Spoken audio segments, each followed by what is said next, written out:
menjadi ibadah favorit jamaah haji asal Indonesia yang masih menunggu wukuf di Arafah yang akan jatuh pada tanggal 9 Zulhijjah.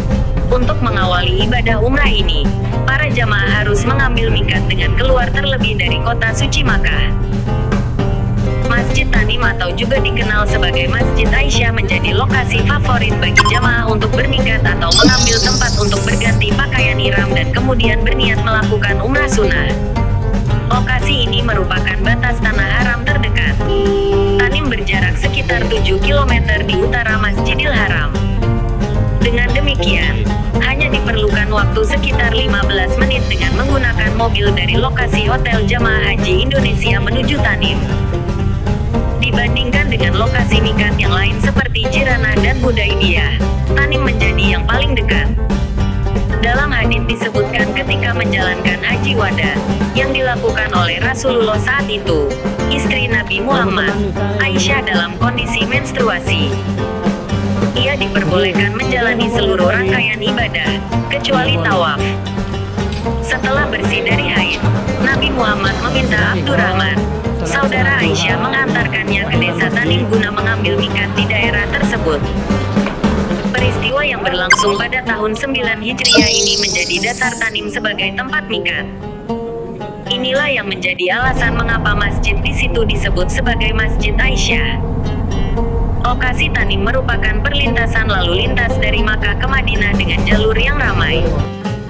Kompleks Masjid Aisyah telah tertata dengan rapi sehingga memudahkan jamaah beraktivitas.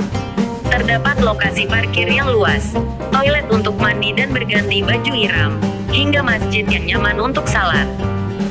Pepohonan di sekitar masjid juga menjadi kesejukan di tengah kegersangan. Tanim terus diperbaiki dari masa ke masa, dari pemerintahan ke pemerintahan. Renovasi terakhir dilakukan oleh Raja Fahd bin Abdul Aziz yang menghabiskan dana 100 juta rial. Luas keseluruhan sekitar 84.000 meter persegi dengan luas bangunan 6.000 meter persegi. Masjid ini buka selama 24 jam, yang memungkinkan siapapun untuk mengambil miqat sewaktu-waktu. Sebagai tempat miqat, otomatis, lokasi ini menjadi tempat strategis bagi taksi untuk mencari penumpang yang menuju Masjidil Haram. Hamsa rial, 5 rial, begitu biasanya para supir-supir menawarkan jasanya. Aturan menumpang taksi di Makkah berbeda dengan yang berlaku di Indonesia. Di sini, tarif dikenakan per penumpang.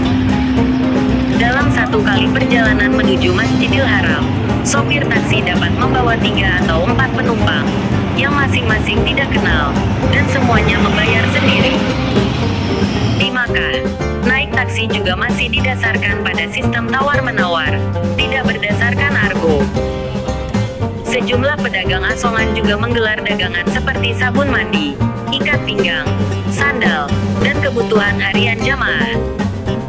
Mereka mengambil tempat di dekat lahan parkir yang menjadi lalu lalang jamaah dari dan menuju kendaraannya atau dekat toilet yang menjadi lokasi untuk berganti baju ihram.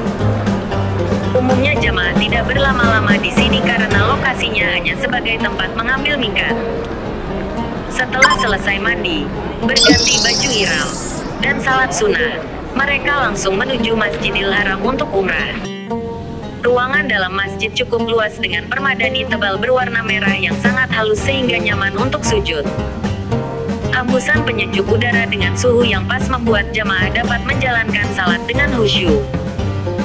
Dari luar, masjid tersebut terlihat dibangun 2 tingkat, namun ketika masuk ke dalam, hanya ada 1 lantai dengan langit-langit yang tinggi serta disinai dengan pencahayaan yang terang. Terdapat 2 menara yang semakin menambah keindahan bangunan. Di pelataran masjid yang struktur bangunannya masih menyatu, jamaah dapat menunggu rombongannya yang masih salat.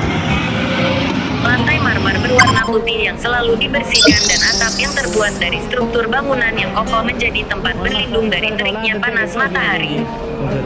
Pelataran tersebut berada dalam lokasi yang terbuka di mana udara dapat keluar dan masuk dari berbagai arah.